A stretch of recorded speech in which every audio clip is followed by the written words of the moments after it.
All right, ready?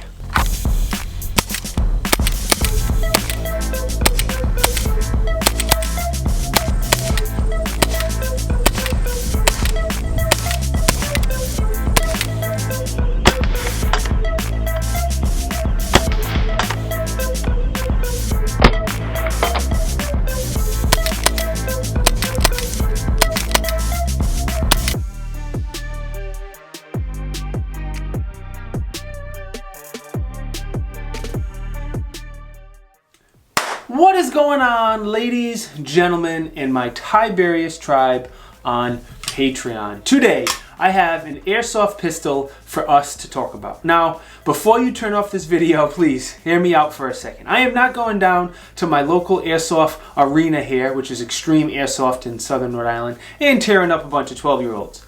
Even though that would probably be a lot of fun. There's a lot of advantages to having an airsoft pistol. Ammo in general is very, very expensive. Right now in 2020, ammo is very, very expensive. I was paying 13 cents a round for 9mm, and now it's 50, 60 cents per round, which is painful to pay those prices.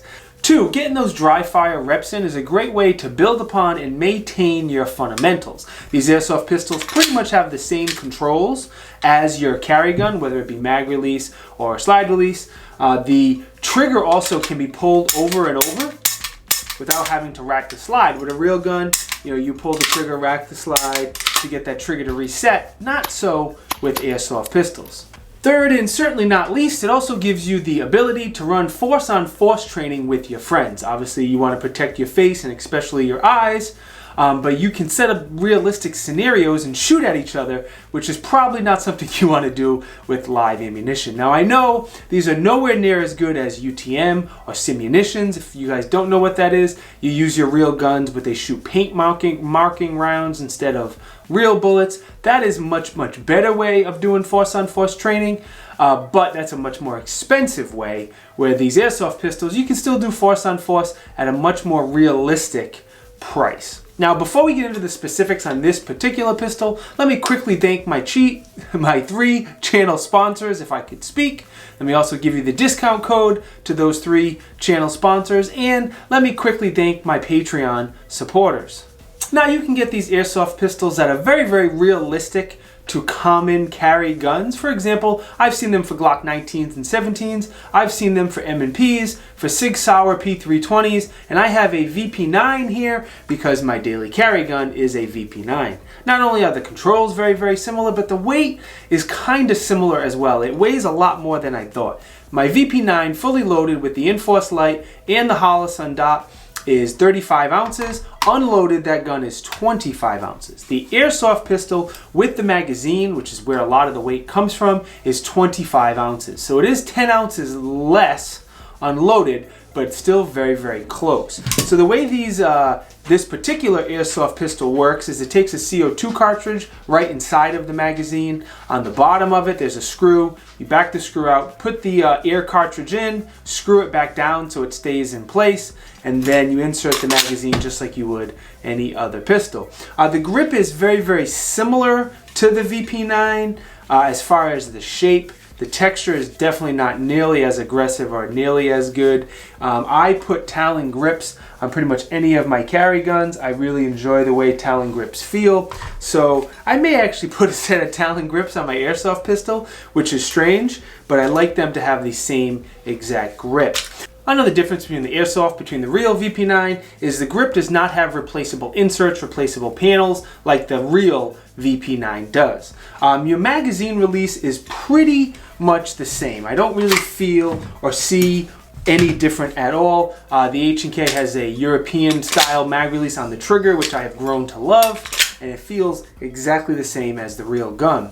Now, the trigger, however, is significantly different. There is a lot more take-up on the trigger in the beginning.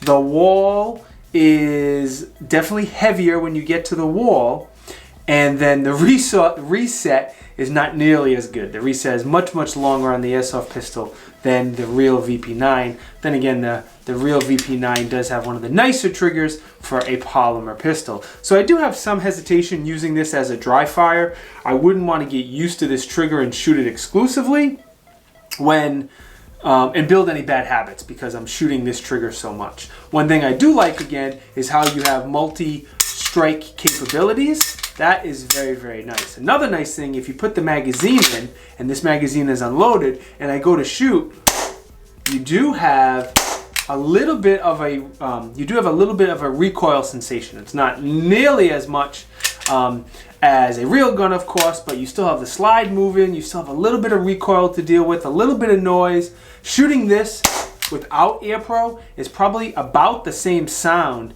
as shooting a real gun with Air Pro. So at least you get a little recoil sensation, where if you dry fire your real gun, you don't get any of that. Sliding on up to the rail, it does have a very standard 1913 Picatinny rail, so you can add your lights, lasers, and doohickeys. I added one on here just for holster compatibility. I like to be able to draw from the holster. My real VP9 has an APLC on it, so I put one on here just so it would fit my holsters, and it does fit all of my inside the waistband holsters and my outside waistband holsters. If you're wondering, this holster is made by M2 Tactical Solutions, who is the company who makes all of my holsters.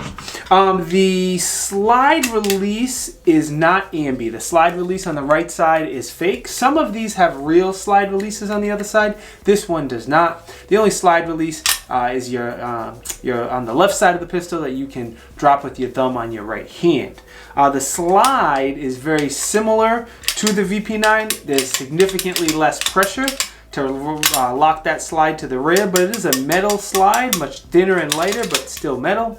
It does have all the engravings, the HK, the VP9, 9x19. So it looks, if you didn't pick it up and feel the weight difference, it definitely looks very, very similar. Even the serrations, if you look at the front and the rear serrations, it has very, very similar front and rear serrations. The sights are also very similar. They're not luminescent like the factory VP9 sights. They're just a set of 3-dot white sights, not night sights. They're not replaceable or anything like that.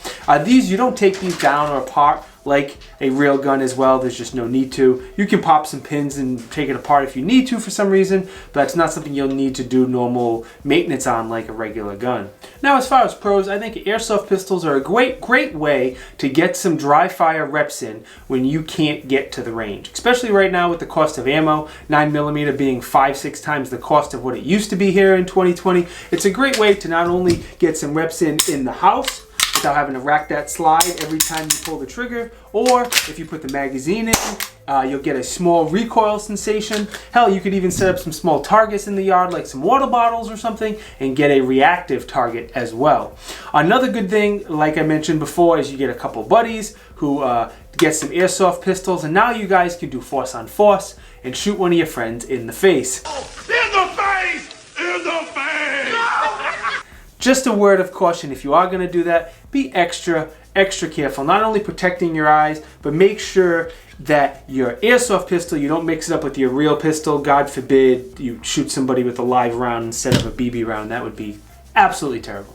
As far as cons, I don't have any specific cons of this pistol. It seems like Umarex, however you say it, made a pretty nice airsoft gun that has been reliable, no issues with it whatsoever. The only thing I will caution you on is don't only rely on dry fire or airsoft or anything else. It needs to be a small part of your overall training. You need to get out with a good local instructor and take some training classes and make yourself stronger and a better shooter. Going to an indoor range exclusively or doing dry fire exclusively is definitely not going to give you everything you need to be able to defend your life or your loved ones if the need ever arises.